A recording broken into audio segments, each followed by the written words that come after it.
देखिए 5 साल अखिलेश जी मुख्यमंत्री थे। 5 साल में उनको अति पिछड़े, दलित, मुस्लिम, महिला और नौजवान नहीं दिखाई दिया। आज जब देश के प्रधानमंत्री माननीय नरेंद्र मोदी जी ने आधी आबादी महिलाओं की है, जब उन्होंने ऐलान किया कि हम महिलाओं को लखपति दीदी बनाएंगे, ये दिमाग में किसी को समझ में नहीं आया कि वो क्यों ऐसा बोल रहे हैं। उनका उद्देश्य था कि हर महिला को साल भर में 1 लाख रुपया कमाने के लिए हम रोजगार देंगे। उसी कड़ी में आपने देखा कि राजस्थान हो, मध्य प्रदेश हो, चाहे आपका बंगाल हो, चाहे बिहार हो, अब यूपी का चुनाव है, तो जो वादा उन्होंने किया है उस वादे के तहत महिलाओं के खाते में, भाई रोजगार करने के लिए पैसा चाहिए ना, बिना पैसे में रोजगार होगा, तो महिलाओं को रोजगार करने के लिए पैसे दिए जा रहे हैं। और महिलाओं को जो सुविधाएं चाहिए, आपने महसूस किया और कल देखा भी कि 60 साल के से लेकर के आजीवन परिवहन में निःशुल्क यात्रा, 27, 28, 29 3 दिन महिलाओं को रक्षाबंधन के अवसर पर पूरी छूट है। तो ये सुविधा महिलाओं को इस नाते दी जा रही है कि जो वादा प्रधानमंत्री जी ने किया है कि हम इनको लखपति दीदी बनाएंगे, तो उनको रोजगार करने के लिए पैसा चाहिए, तो सरकार फैसला किया है कि उनके खाते में भेज करके उनको रोजगार की व्यवस्था हम कराएं। तो ये बात पसंद नहीं आ रही है, चाहे वो समाजवादी पार्टी हो चाहे कांग्रेस हो, इस नाते कि अभी आपने देखा लोकसभा सत्र चल रहा था, तो महिलाओं की सबसे बड़ी दुश्मन अगर कोई पार्टी है तो कांग्रेस और समाजवादी पार्टी। महिला बिल का विरोध किसने किया? ये अखिलेश जी के समझ में नहीं आता कि हम क्या कर रहे हैं। विपक्ष की भूमिका निभाओ, हम नहीं कह रहे कि मत निभाओ, लेकिन जहां आधी आबादी के लोगों के अधिकार की बात हो तो आप विरोध करते हो कि नहीं, महिलाओं का आरक्षण हम लागू नहीं होने देंगे। खुला आपने सदन नहीं चलने दिया और बाहर ड्रामा कर रहे हो, डब्बा कपारे पर रख करके नाच रहे हो। जनता ने चुन करके भेजा है ड्रामा करने के लिए नहीं, सदन के अंदर चर्चा करके ये कानून बनाने के लिए कि वो कानून लोकसभा राज्यसभा में पारित होगा, वो धरातल पर उतारने के लिए कि वहाँ जनता भेजी है कि जाओ डब्बा लेके कपारे पर नाचो। और जिसको लेके नाच रहे हैं कपारे पर, उसमें एक भी भाजपा का नेता है, एक भी साधु संत है।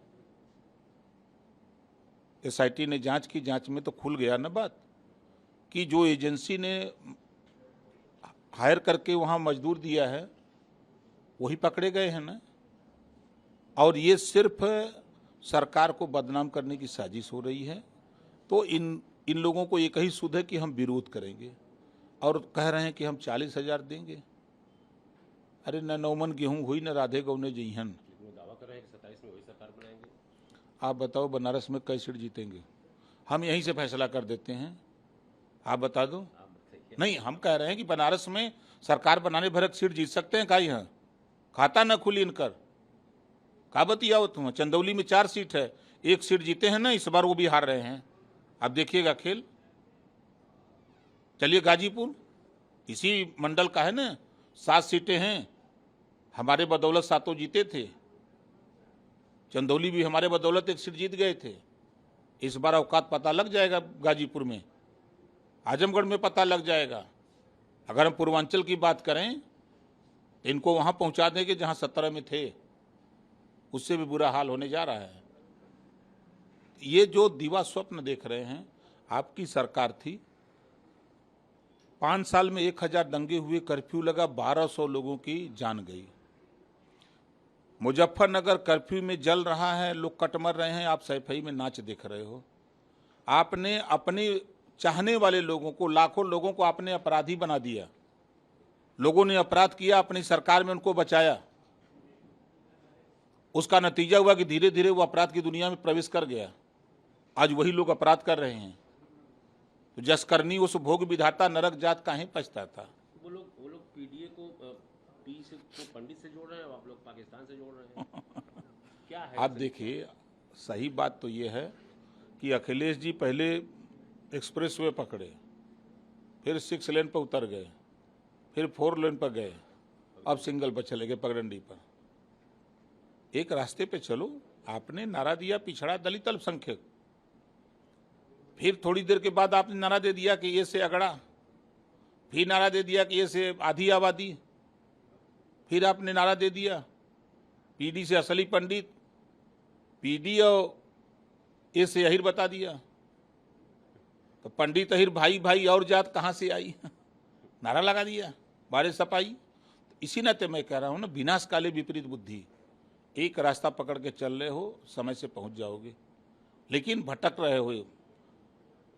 एक्सप्रेसवे छोड़ा, 6 लेन गए, 4 लेन गए, और उसके बाद पगडंडी पकड़ लिए, तो कहीं भी चला के गिर न जाओ। अच्छा, ये आरक्षण हटाओ आंदोलन पर आपने बहुत विभाग टिप्पणी की है, उसकी वही चर्चा है, क्या है ये? मतलब देखिए सही बात तो ये है, गांव में चलिए, जो व्यक्ति मजबूत हो जाता है वो गांव में गरीब को नहीं पूछता है। गांव की बात से मैं शुरू करूं।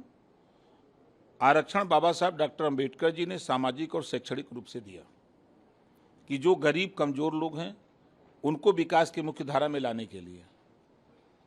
अब जो यहां से गरीबी से उठे और वहां पहुंच गए, अब आज के तारीख में जो DM, SP, DIG, IG, DGP, राज्यपाल, मुख्यमंत्री, राष्ट्रपति, राज्यपाल हो गया, आज उसको आरक्षण की क्या जरूरत है?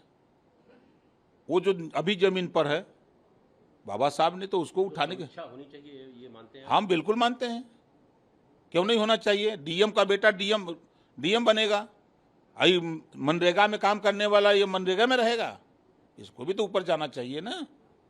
तो समीक्षा की बात एक बार आरएसएस ने की थी बिहार चुनाव के समय, उसका अंजाम देखा आपने? अच्छा नहीं, तो देखिए ओम प्रकाश राजभर जो कहता है उस पर एकदम खड़ा रहता है। हम नुकसान नहीं जानते, हम सच बोलते हैं कि आज के तारीख में आरक्षण के बदौलत हमारा बगल का भाई 4 तल्ला बिल्डिंग बना लिया, और वही भाई मड़ई में रह रहा है, तो आरक्षण अब जब उसका 4 मरला हो गया तो इसको भी मिलना चाहिए ना, कि ये भी कम से कम एक महला बना ले। इस पार्टी में उसी पार्टी के लोग कहते हैं किसी माई के लाल में दम नहीं है जो आरक्षण में सुधार खत्म करने की। देखिए इससे आप समझिए, माननीय राजनाथ सिंह जी ने क्या बोला, प्रधानमंत्री जी ने क्या बोला, गृह मंत्री जी ने क्या बोला। वो ये कह रहे हैं कि आरक्षण किसी माई के लाल में दम नहीं जो खत्म कर दे। वो खत्म करने की बात बोले, जैसे कांग्रेस, सपा, ये लोग क्या बोल रहे थे, भारतीय जनता पार्टी आ जाएगी तो संविधान खत्म हो जाएगा, आरक्षण खत्म। उस पे वो बयान दे रहे हैं कि आरक्षण किसी माई के लाल में दम नहीं जो खत्म कर दे। जो आंदोलनकारी हैं वो तो कह रहे हैं कि आरक्षण आर्थिक आधार पर हो, वो खत्म करने की बात थोड़ा कर रहे हैं, तो भ्रमित कर रहे हैं लोग। जितने दल के लोग हैं वो भ्रमित कर रहे हैं। हम कह रहे हैं कि बैठो ना, संविधान में संशोधन हुए हैं, बाबा साहब डॉक्टर अम्बेडकर जी ने लिखा है, तो आधार पर मानते हैं कि हाँ बिल्कुल मानते हैं। हम तो 24 साल से मानते हैं। इसी कचहरी पे हम ललकार रहे थे, तब किसी को सुनैया नहीं दे रहा था। अपनी पार्टी में बात रखेंगे अपनी? बिल्कुल, हमारी पार्टी का ये एजेंडा है। उठाइए 2002 का हैंडबिल, 2003 का हैंडबिल, 4 का उठाइए, देखिए है कि नहीं है। यूजीसी का विरोध क्यों नहीं किया आप लोगों ने? यूजीसी जो है कानून, ये हमने तो कहा, हम तो हमेशा, देखिए हम बता दें, सच बोलते हैं। जब आंदोलन हुआ लोगों ने कहा, तो हमने कहा कि देखो भैया, सबसे बड़ी अदालत है, आप चले जाओ अदालत, आपको न्याय मिलेगा। गए लोग भाई सुप्रीम कोर्ट ने रोक लगा दी ना। तो हम रास्ता देखते हैं कि ये रास्ता कैसे जाकर रुकेगा। आप ही एक अकेला है जो बोल रहे हैं? हम तो अकेले है ही है। हमने कहा पट्टियाँ अलग है, हम लोगों की पट्टियाँ अलग है। सच, जैसे वो अदालत में लोग नहीं बोलते हैं, हम सच के सिवा कुछ नहीं बोलेंगे। तो ओम प्रकाश राजभर सिर्फ सच बोलता है। अखिलेश यादव इसीलिए कहते हैं कि आपसे बुलवाया जाता है, लीजिए हमारे खिलाफ सारे दरवाजे बंद किए जा रहे हैं। अच्छा ठीक है, सारे दरवाजे बंद किए जा रहे हैं।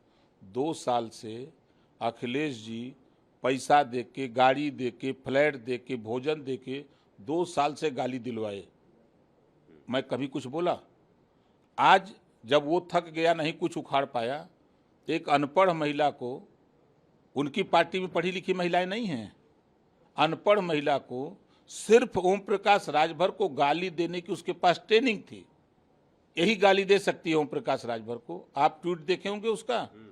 हमारी पार्टी में लाखों महिलाएं हैं, अगर वही हमारी महिलाएं उसके तरह उतर जाती तो अखिलेश क्या जवाब देते? जो टिप्पणी वो की है आज उसको बुरा लग रहा है। हम लोगों ने कहा, अपनी महिलाओं से कहा कि तुम लोग कुछ मत बोलो, तुम्हारे खिलाफ बोल रही है, कानून है, आप एफआईआर कराओ। अब एफआईआर की नोटिस चस्पा हो रही है। अब तो दर्द हो रहा है ना।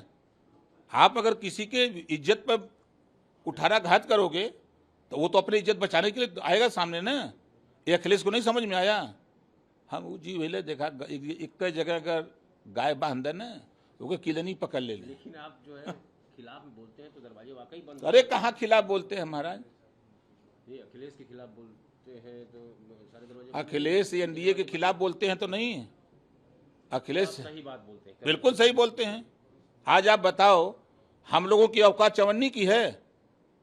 जो उन्होंने भाषा बोला चवन्नी की औकात। अगर इसका हम रिएक्शन दे रहे हैं तो विरोध कर रहे हैं। तेरी औकात 10 पैसे की हो जाएगी, देख लेना। गाजीपुर जीता ओम प्रकाश राजभर की बदौलत 7 सीट। जीवन में कभी नहीं जीत पाए थे ना मुलायम सिंह जी ना अखिलेश यादव। आजमगढ़ की 10 सीट जितवाया, अम्बेडकर नगर की 5 सीट जितवाया, बलिया जितवाया, मऊ जितवाया, बस्ती जितवाया, तमाम जगह हम लोगों ने जितवाया। ये बोल रहे हैं चवन्नी से रुपया बना दिए। कहते हैं कि रुपया बना दिया। अब हम उदाहरण देते हैं कि तुझे 47 से 125 में पहुंचवा दिया हम लोगों ने। कहां भरम में हो? शायद ओम प्रकाश राजभर नहीं होते तो क्या हाल होता आपका पूर्वांचल में? पल्लवी पटेल नहीं होती तो क्या हाल होता आपका? आप बोल रहे हो, बोलने से पहले देखो कि हम कहां थे और कहां आ गए। अब तो जैसे कि नाई ने बार बनावत रहा तो बरवा जोन बनवावत रहा, पूछ रहे कितना बार हो कपड़ा में, तू कल घबड़ो मत, गिन, हम पूरा छील देते ही। सपा मतलब कहते हैं कि हमारा ही परिवार। वह तो बात आ गई ना। देखिए, सच्चाई छुप नहीं सकती बातों की बनावट से। अब बोल रहे हैं ना अखिलेश जी कि हमारे 5 परिवार के हम लोग हैं और मुसलमान भाई हैं, जिसकी वजह से हम लोग स्वेप हैं। तो मतलब कि एमवाई के अलावा तो कोई से मतलब ना हो। ब्राह्मण सम्मेलन करोगे और 4 साल के ब्राह्मण के बच्चे को मार के लहूलुहान कर देंगे समाजवादी। यही है आपका ब्राह्मण प्यार। जितना काम समाजवादी पार्टी आज के तारीख में जितने अपराध हो रहे हैं, चोरी हो, डकैती हो, लूट हो, हत्या हो, 80% से ज़्यादा नाम समाजवादी पार्टी का आ रहा है। बाकायदे एफआईआर हो रहा है। अब जौन कदम मंदिर चोरी वो में तो नाम टिन्नू यादव का आई गया। अब कहिए कि विरोध कर रहे हैं। रिकॉर्ड है ना, एफआईआर हुआ है, बाकायदे जेल गए हैं। अब कहते हैं कि टिन्नू का नाम कहीं लेते हैं, तब क्या नाम लें? दूसरे के नहीं, ये एफआईआर में वही के लिए आई ना।